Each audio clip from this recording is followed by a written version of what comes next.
I think you need to meet people where they are, right? Like, find the, like, if you want to rebuild trust in democracy, if you want to have people show up and show up later, you have to matter in their lives now. And you have to meet them where they are in their neighborhoods, in their schools, in their communities. I don't think it's enough to, show up every 2 to 4 years at the ballot box.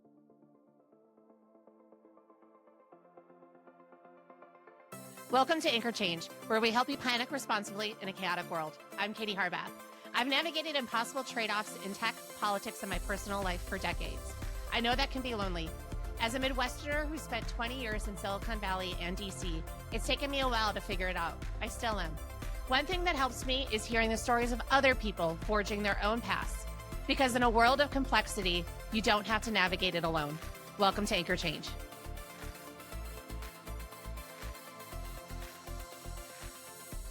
Welcome to Anchor Change. I'm Katie Harbath. Today we have Sarah Stamper, who is the Chief Research Officer at Murmuration.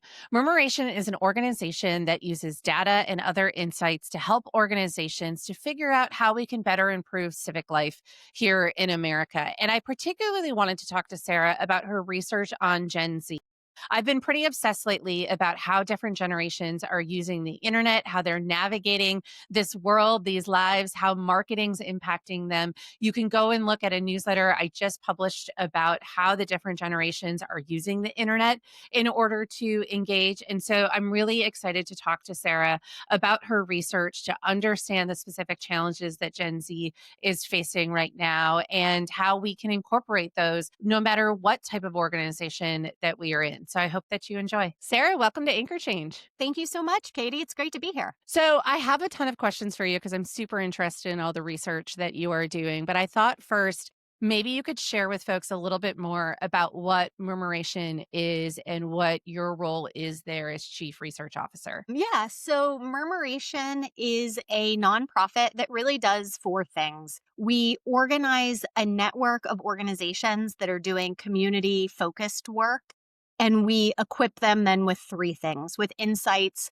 with data, and with tools in order to build community power. My job is Chief Research Officer, which really means that I have the pleasure of leading our team of scientific and data experts who build said data research insights. And it's a terrific group of people working on what I think is one of the most interesting and exciting problems that we're facing, which is like, what does civic life look like? And how do people feel about living in America? And what do they need from their communities?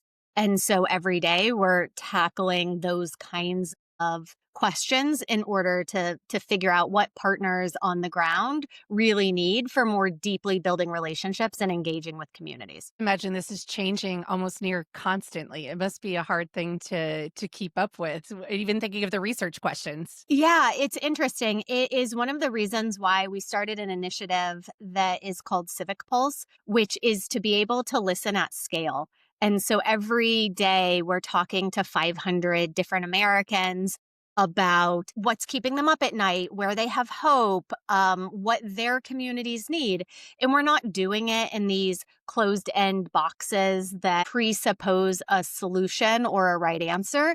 We're doing it with these big, huge open text boxes like, tell us what you think is most important and most salient. And that's allowing us, I think, to be more aware of what is shifting as it shifts. So rather than thinking about, oh, okay, what was in the voter file 6 months ago and having a sort of more static snapshot, we can actually say, but what's happening in Baltimore right now? Or what's Chicago thinking? That has allowed us to be a little bit more responsive and proactive about how we think about data and insights, which used to have a lot of technical hurdles to be able to do that in such a sort of real-time way. How, when you say real time, is this daily? Like, is it weekly? Like, how are you defining real time? Yeah, no. So every day we talk to 500 different people. So over the course of this year, we've had more than 50,000 conversations. And that's something like 3 to 4 million just open-ended responses of people telling us what's going on, what's important to them, what they're talking about at their kitchen table, the last moment that they experienced joy or kindness. What was that? And so, yeah, so of course, like we can query the database anytime that we want, but typically we're putting an insight out about once a week. And we're looking at then longer term reports and projects on a more, quarterly to annual basis. Have there been any findings in the last 6 months that have really surprised you so far? Are you going to limit me to how many? No, you can tell us. I'm curious Every about all of them. Yeah. So the first thing that was like really surprising to me is that the project actually worked. I think I was expecting in this moment that there might be this numbness and that maybe people wouldn't respond to how we were rethinking what polling could be. And so what surprised me first was just how much feeling there is. And people care deeply. They're just tired of shouting into the void, and you give them the space and they take it, but their frustration comes through in these really colorful ways. And so the very first really laugh out loud surprising finding was how often people use the F word in our surveys. It takes a lot, right? Like you have to respond to the survey, you have to fill it out, you have to be doing the questions, and then you actually have to like start typing out expletives, and how 77% of the time it is directed at politics. Like if you are to the point where you are that angry and that fed up that you are using that language, it's about politics. And to me, that's a really telling signal of just how angry, but also worn out people are by a system that feels so unresponsive and performative. So that Is was like that the is that both federal level and local and state level politics? Like, is it politics across the board, or do you see a difference between federal versus local? We for sure see big differences between federal and local. And in almost all communities that we have done, deeper inquiry and more closely looked at the data, people love their communities, right? They care deeply about their communities, and they think that their local government in many cases is trying, is responsive. Not that it couldn't be more, but the connection to local is so much stronger and more resonant. It is really where the frustration starts boiling over, is at the more national level, which is another thing that has surprised me, right? Is how local the answers seem to be. So when people talk about where they find meaning, where they find trust, it's almost always close to home.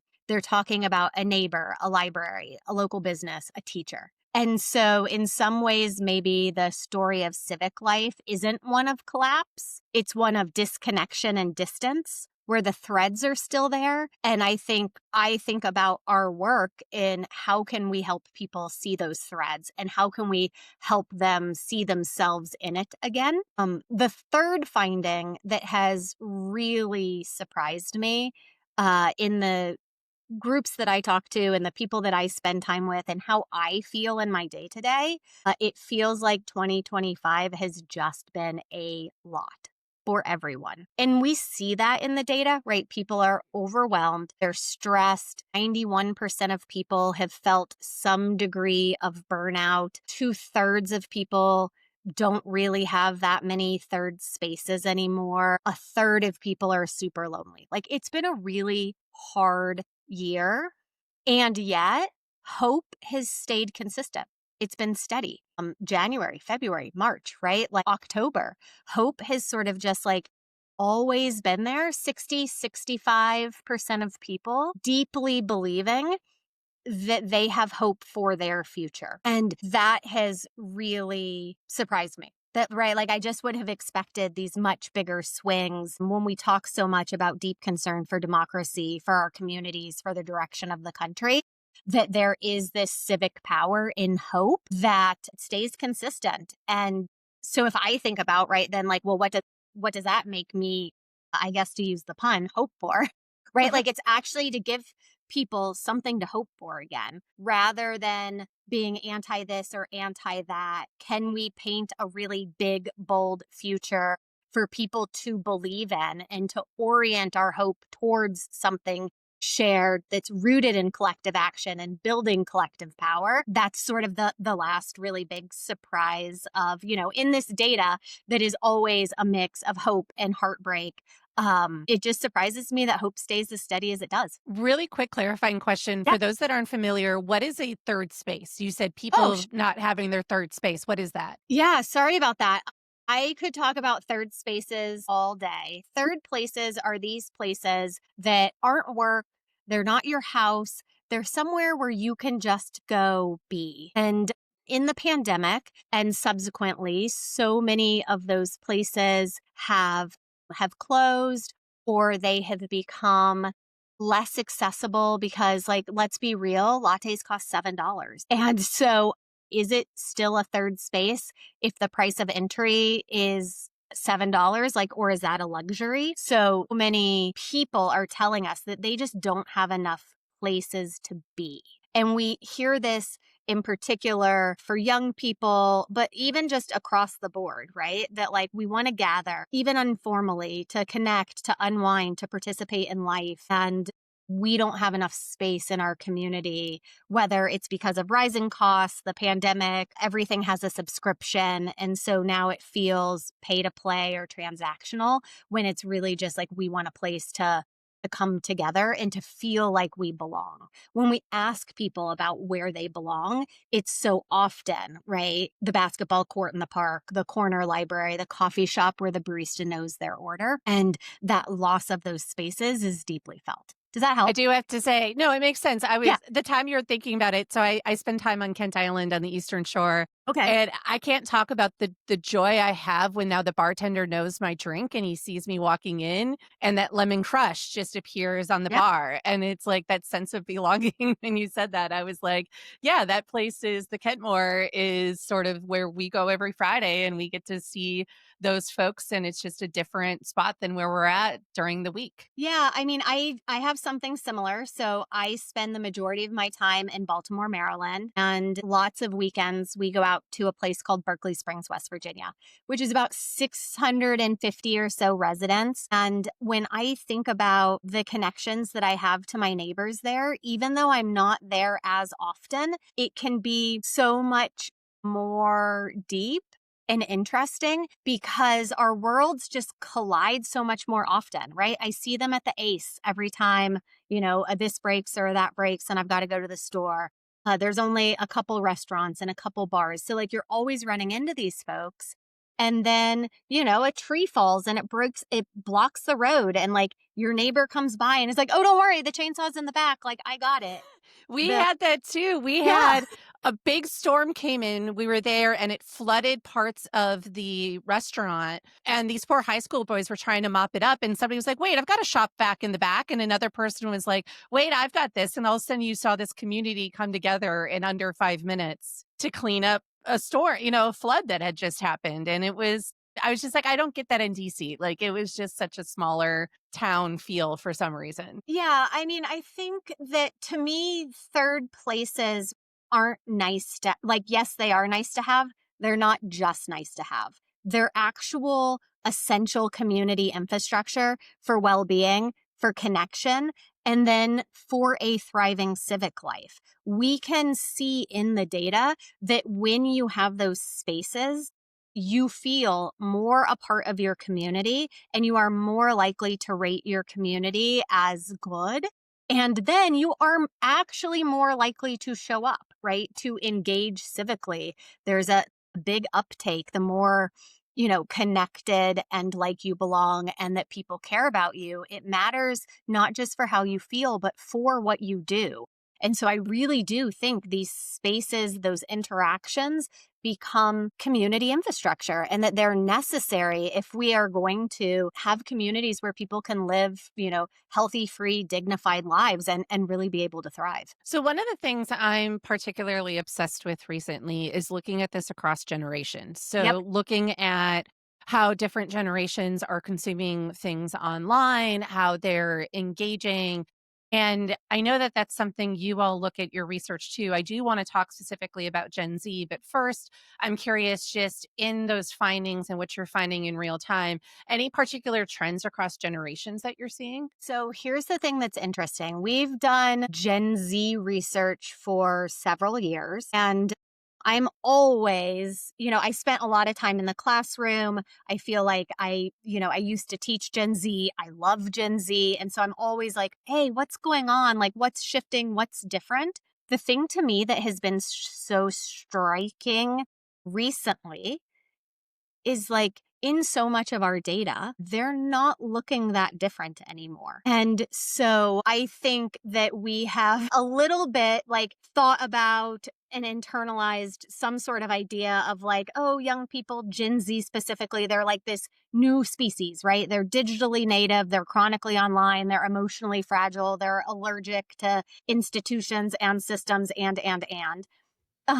And now is that the two places where they differentiate pretty consistently is with respect to civic engagement and work. And when we are just talking to them about their lives, about what they're hopeful for, what concerns they have, the direction of the country, their stress, the economy, right? All of that starts to sound a lot more familiar and break down those generational dividing lines. They're talking about family, trying to pay the bills, find or keep a job, save money. They're worried about the future of the country, finding meaning, belonging. They're describing these ordinary life pressures in what I think are really extraordinary times. And so it's not that I think they're reinventing what it means to be American. It is that they have come of age in a moment that is making everything harder. And now that so much is harder for all of the rest of us in the data on these like really core life things, we're starting to just have a lot more in common than we have between us. Does that make How sense? much do you think that is they're growing up? Because I'm now starting to look at like there's starting to be Gen Alpha stuff that's coming Yep. out, and like people are like, oh, they're very different. And I'm like, it feels like as each generation, when you kind of graduate high school and you leave to go home, I find like then people start to get on Facebook and Instagram because they need to stay in touch with friends because now they're separated from their friend group and they have to do that. When you go into whether it's college, where you're going into a job, then you start to kind of move into the general adult populace who have those challenges. Do you think that's part of it too? That it's just part of generations growing up? So, no doubt, I often talk about young people rather than Gen Z for a couple reasons. One, defining a generation is a lot more an art than it is a science. And you're trying to capture these really pivotal social, cultural, and these like bonding and things that create shared identity. And that's like a little, flexible on the edges, right? I actually call myself a zennial because technically I'm a millennial, but I'm so close to being on the cusp of X. And like I like really hang on to I'm the 1980. yeah, you I'm a want to woman be without a millennial? home. Yeah, exactly. I Well, don't like the you word elder millennial. I'm like, yeah. I'm not an elder of anything. So Like, you can come be a zennial with me. yes.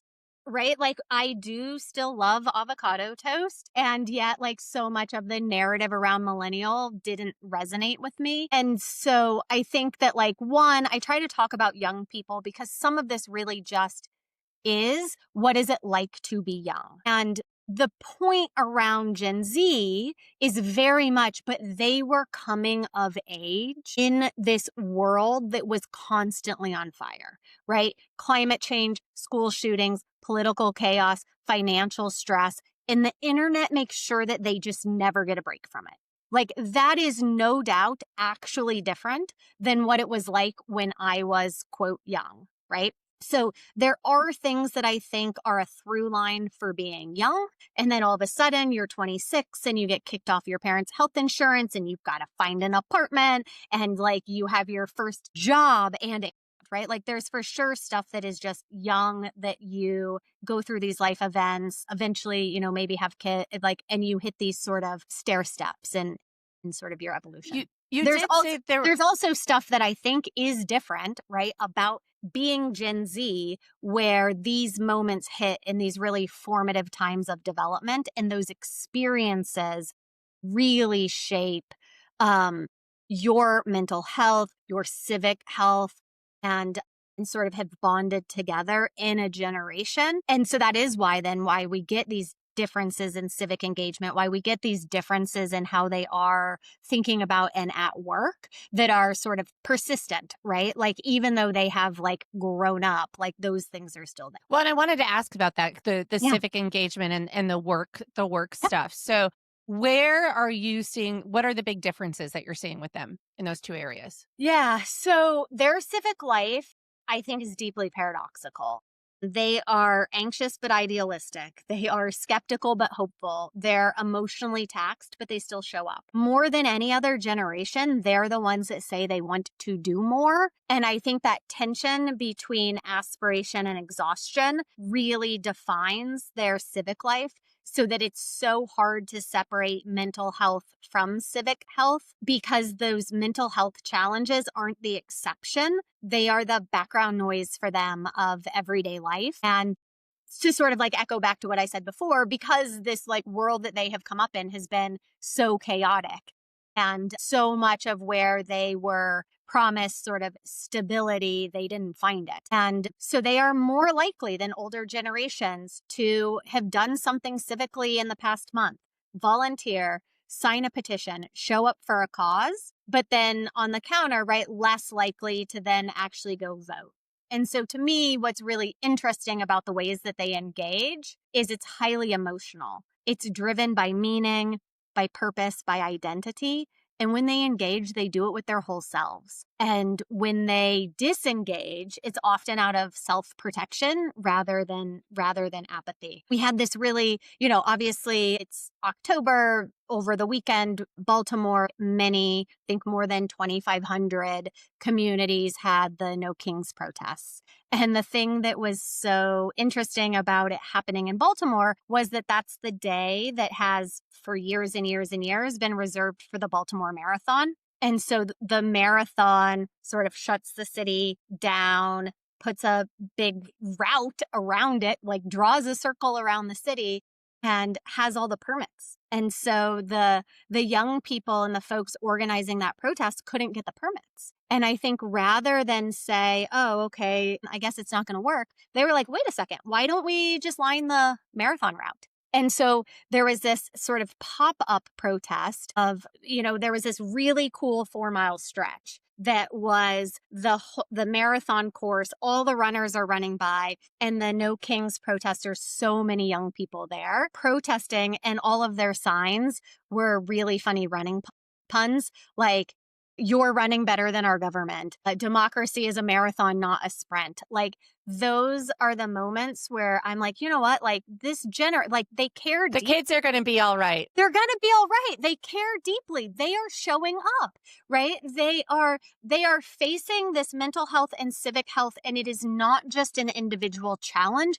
It is a collective condition to them. And they are coming into community to stand up for those causes. And they do it in these just like incredibly creative ways that show, right? Like, they're not shutting down like, oh, okay, this isn't possible. They're like, no, wait, we can make this work. We can find a way. And then it ends up 10 times better than you thought it could be. Like, it was, of all the photos of all the protests in all the communities, it ended up being one of them where I was just like, yeah, like, this is actually just like this beautiful mashing of things that in some ways just like feels so American to have that experience. Well, and it sounds like it fits one of the things you found in your research was as how Gen Z finds hope in small self-directed actions, right? Look, my favorite thing about young people is their instinct to believe. And we spend a lot of time saying, do they believe in our systems? Do they think systems work? But do they?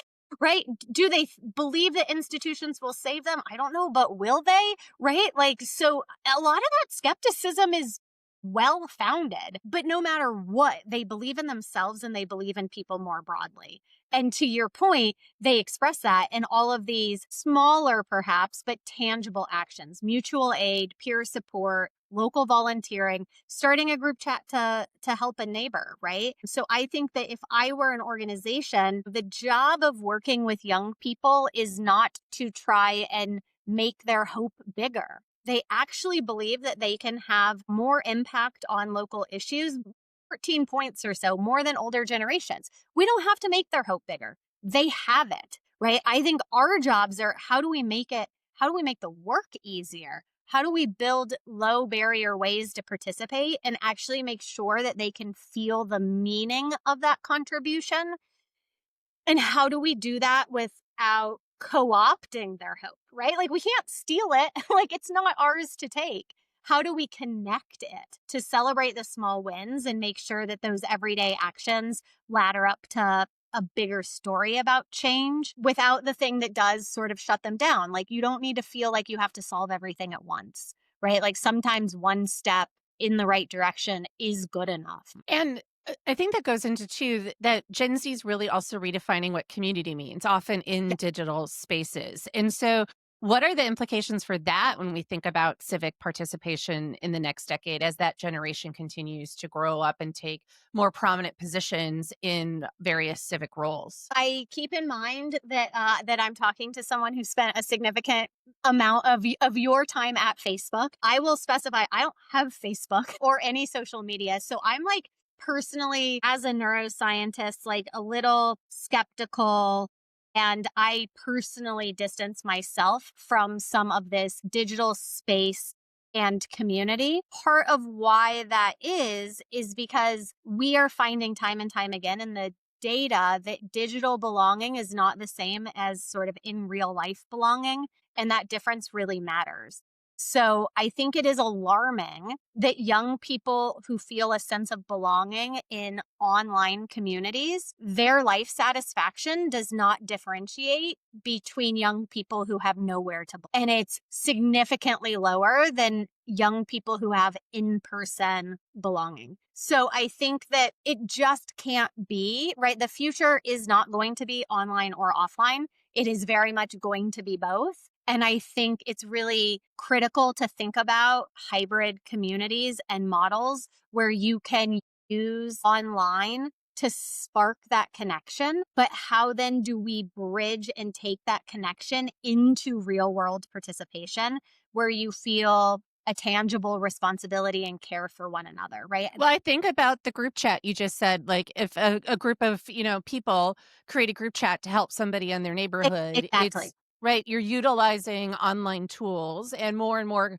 communication is happening in these group chats online. Like I'm a part of one that it is a very dear part of my community. I get to see some of these people in person sometimes, sometimes we don't because we're all over the place, but I do agree with you that I think that there's a distinction between thinking about online belonging, meaning I'm on Facebook, I'm on TikTok, I'm on Instagram, versus am I using online tools, like you said, to help to coordinate or help to stay in touch with people that I also see in person, or am able to have sort of that both and experience versus either or. Exactly. Yeah. I think as long as I think as long as we are thinking about these are tools to help, so much of digital space ends up engineered for engagement in ways that can be counterproductive to sort of well-being and connection and community. So as long as we think about them as ways that we can have these connections but bridge them,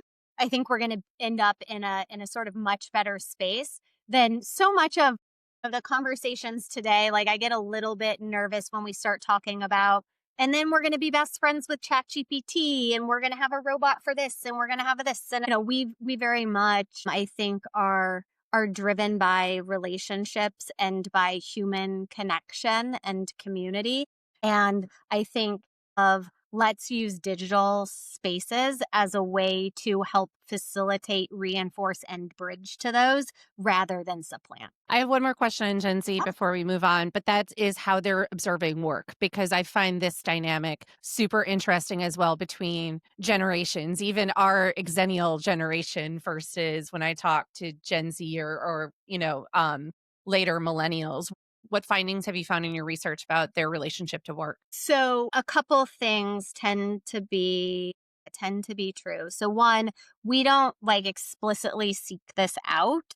as a research question. So much of our work is focused on communities and community power and civic engagement, but it does trickle out. The first is that it actually shifts their priorities around the job of the economy, and so much more interest in economies that are creating jobs and being sort of stressed about their financial security and the connection between their financial security and having a career. So there's a lot of, before you even show up and get into the workplace, there are some really core differences just in how you think about the role of jobs and work and money in your life that are different for them. And then it's like a kind of like a can of worms, and everyone who's listening probably has their own experiences and anecdotes of what feel like these really big generational differences in how to think about work. I happen to like come from the you too, right? Like a generation that feels like work is your identity, and there was this kind of like grinder culture, and like it was okay if you were staying up until 2 a.m. because like you had a deadline and your eyes are a little bloodshot, right? Like a little bit felt like like a rite of passage. And Gen Z is like, wait, why are we doing that? We're not doing that. Like, right? Like Yeah.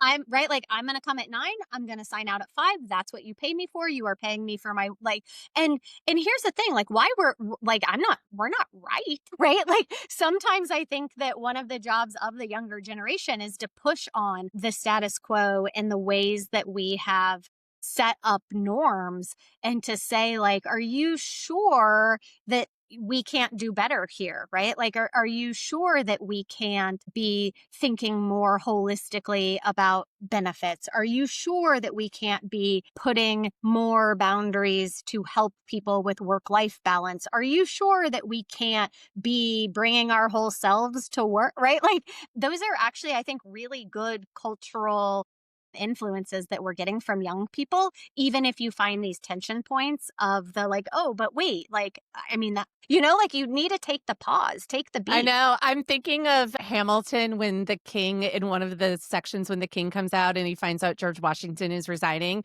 and the king is like, I Yeah, wasn't aware that was a thing you a could do person could that. do. And when you were like, they're like, we're going to go home at 5. And I'm like, that's a thing a person Yeah, can do? Like, he was no, unaware. yeah. I've not just at work, right? I also think in civic engagement, there's a lot that they've been advocating for that it turns out it's like, yeah, no, of course, like we should be thinking about that, right? One of the things that I always come back to is this sort of idea that they're not particularly responsive to, well, like first of all, they have very low trust, right? Like low institutional trust, low interpersonal trust. Very small proportion, I think it's something like 14-15% of them agree with the statement that most people can be trusted. And so they recalibrate who and what is credible, and that shows up at work. It also shows up in civic engagement, right? Like they have been gravitating towards elected officials and leaders that they perceive to be honest and flawed and real, and then so often find that kind of credibility in creators, in peers, and in leaders who show the work and don't hide that messiness, right? And so they are looking for things to be less polished, to be more participatory, and really looking for honesty over hierarchy. And I think they've expressed it so often in the candidates and the influencers and the creators that they gravitate towards is like, who is being just like authentically themselves. And even if I don't agree with all of their values or all of their positions or all of this, like at least I know that that's them. Right? Like it's not this Yeah. sort of like corporate facade that things are being filtered by. And that's the other thing in work, right? Like you see it in the civic engagement space with like, who are they following? But you see it at work and they're like, well, this hierarchy, like, I don't like, okay, you're my boss's boss's boss. Like, I don't like, is this right? Is this smart? Like, how did you come up with this? Like, why are we doing it this? Like, how is this going to matter? What is the impact? Like, right? Like they do that. And like, actually that's like lovely to like have that level of like, no, like I need you to be real with me. And if you can't answer those questions, then maybe you should be reflecting on why it is that you can't answer those questions. I just was reading Brene Brown's new book, Strong Ground, and she talks about this a bit about how the Gen Z generation is very much wants to know the why. Like Yeah, when you're asked to do something, they want to know the why of why you're asking them to do it. Whereas, like, I won't speak for you, but like growing up, there was the because I said so, oh, yeah. like type, Oh, right? yeah. And you will eat your vegetables and you will clean your plate. I want to shift to how you're thinking about the information environment right now. Like, do you I mean, it's changing constantly. That is that coming up in your research too? Like how are you seeing that? What's the state of play for you right now? I think that the information and knowledge ecosystem is like deeply fractured. And some of that has been you can now be both the consumer and the broadcaster. And there are so many platforms that allow so much variety. Like you can get political news in between dog videos, right? Like a very sort of messy, sometimes accidental exploration of how algorithms and our human behavior are intersecting and reinforcing each other that end up with these feeds that change not just what we see but then what we think reality is, and all of that feel pretty new and pretty different, and that then fundamentally it's shifted sort of the fabric of how information works. Is it like actually brand new or does it just feel that way? I'm inclined to think like a little bit of both, right? Like we have always as humans sought information that affirms who we are, who we trust, but what's changed is like the volume and velocity of it. And it's like to the point where I mean, I grew up in Louisville, Kentucky. I'm like thinking about going home for Thanksgiving. And I'm like, what do I even say to my mom anymore? Right? Like, I'm like not sure that all of this hasn't sort of driven our personal information ecosystems into a place where it seems like we're inhabiting totally different realities. And that to me, right, like feels like a really big, hard question that we need to be grappling with in terms of how we think about information and how that information is connected to our worldview, because it's bleeding in to civic life and personal relationships, right? Like once your trust in information goes, trust in each other is not really that far behind. Well, and I've been thinking about this too because, a lot of people will say that there's no longer any shared experiences online, which I think, yes, to some extent, but there are still things like I think about, like, for me and my family, right now it's the Green Bay Packers and it was the Milwaukee Brewers, right? And so we may not have the same information feeds about what is happening with the government shutdown or stuff like that, but like we're both still watching the game and we do have that shared experience across generations. I see the same with like concerts, and like Taylor Swift happens to be somebody, right, that can be across generations. Or this past weekend, I was shopping at Marshall's with my friend and her 15-year-old daughter, and I finally got to understand why teenagers are obsessed with skincare now because I was able to talk to her about that. And so I, I agree with you, and I think that it's interesting to look at, like, and helping people be like, I bet there's still shared nuggets that we can potentially find to help to build those relationships where it's not necessarily immediately going to the hot button issue of politics or other things. No, I totally agree with you. My team did make me promise that I would not bring up Taylor Swift, so I'm I glad did that it. no, It's my you did it. fault. It's you. You're the problem, Yep. right? No, look, I went to the Eras tour and it was awesome because you had all of these people in glitter, right? Like having this experience that like friendship bracelets didn't start out a thing, but they became a thing. And then like you're building these rituals and it's actually transmitting from place to place and like it's taking on this life of its own. And I think that the expression of that, right? Like I come back to things like the ice bucket challenge. You remember that? We keep Yeah. talking about like how we're older and these things, right? Like Pokemon Go, right? Like sometimes there are these really cohesive sort of like bonding experiences that you can do that unite you. And I do. I think Eras was really good for that. I also think sports and culture, right, like has such a role to play in, people feel lonely, people want to be connected, they want to have shared experiences. And what are the other ways that we can give them this? If it shouldn't, and maybe we would be better off if it wasn't via politics. Yeah. All right. A couple last questions. Oh yeah. One, Is, looking is it like the speed round now? but looking ahead to 2026 and 2028, whether they're companies, campaigns, civic groups, what do you think they should be doing to prepare for these next 3 years, which are going to be absolutely chaotic? I think you need to meet people where they are, right? Like find the like if you want to rebuild trust in democracy, if you want to have people show up and show up later, you have to matter in their lives now. And you have to meet them where they are in their neighborhoods, in their schools, in their communities. I don't think it's enough to, show up every 2 to 4 years at the ballot box. So maybe the way to talk about that is, can we move from thinking about mobilization to actual maintenance? If we've built an ecosystem that is incredible at getting people's attention in short bursts, right? Election season, big moments, crisis cycles, can we do more to engage them in between, right? Like Murmuration's theory of change focuses on sustainable and long-term power building for that reason. And I also think we've got to get out of like not just looking at the federal elections, right? Like put more into the local year-round organizing that is really affecting people's day-to-day lives and work with them over time to understand what they're worried about, who they trust, how they connect, well before you actually ask them to take action. Yeah, and if you're in Virginia, New Jersey, New York City, Yep. California with Prop 50, like there's a ton of elections happening here on November 4th in the US. So It turns out elections are almost always happening somewhere here. Yeah. this was a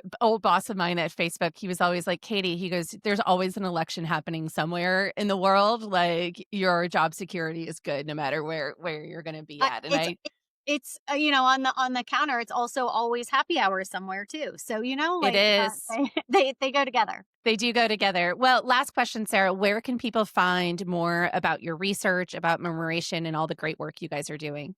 Well, you can follow us on Substack. I write a Substack called State of Us. It is via Insights by Murmuration. Our website is murmuration.org. I am Sarah Stamper. You can email me, right? Like it's one of my favorite things. I get these emails being like, hey, it actually happened a couple weeks ago. Somebody wrote and said, hey, what are you hearing now about vaccines? And I said, well, we've talked to 150,000 people. I think I've got about, 3 or 4 million responses right now. Vaccines have come up 192 times. So I think my answer is we're not, right? Like we're not hearing much about, and it was this reaction of like, oh, wow, like what a great reality check to actually know that this thing that I'm spending so much time thinking about, worrying about, talking about at, my dinner table isn't for America there. Like, oh, shoot me an email. Say hi, ask a question. Is that Well, close enough? I don't know how to promote things. no, that was fantastic. Murmuration.org. You can, And I'll be putting go from links there. to I'll be putting links to all of this in the show notes. Sarah, this has been a fantastic Yeah, conversation. Thank you so thank much you for so joining much. me. And yeah, I really appreciate it. And thanks so much for all that you do. And I can't wait to catch up more in the future about, being Midwesternishers that have ended Oh, up DC and all these. I'm sure we have a lot more shared in common than we and figured I'll out. probably be Hour. pinging you questions of like, hey, what Perfect. are you seeing in your research and stuff Yeah. like that. So, Perfect. all right. Great. Thanks so Awesome. Thanks much. so much, Katie. Bye. A huge thanks to Sarah for joining us. I thought that was a fascinating conversation about what it is that Murmuration is seeing about how people are trying to engage in civic life. I personally am glad that hope remains constant with a lot of different people, despite the fact that they are having a lot of different challenges. And I think that some of the things that I constantly try to remind myself of every day is that while there may be a lot happening at the federal level and there's things I can't control, there are small things that I can do. There are things that others are doing in their community to make it better. And I think that that does give me a lot of hope for how we can kind of manage our way through this chaos. Like I mentioned, I'm going to put a lot of links to Sarah's work in the show notes. I encourage you to take a look at my newsletter, anchorchange.substack.com. I talked a lot about how our feeds are changing. I talked about how different generations are looking at all of this and are engaging online, because I think that it's important for organizations to not only look across platforms and different types of ways online that people are engaging, but also how generationally we like to get that information and all that. But until then, please make sure you join me again. And thank you all for listening.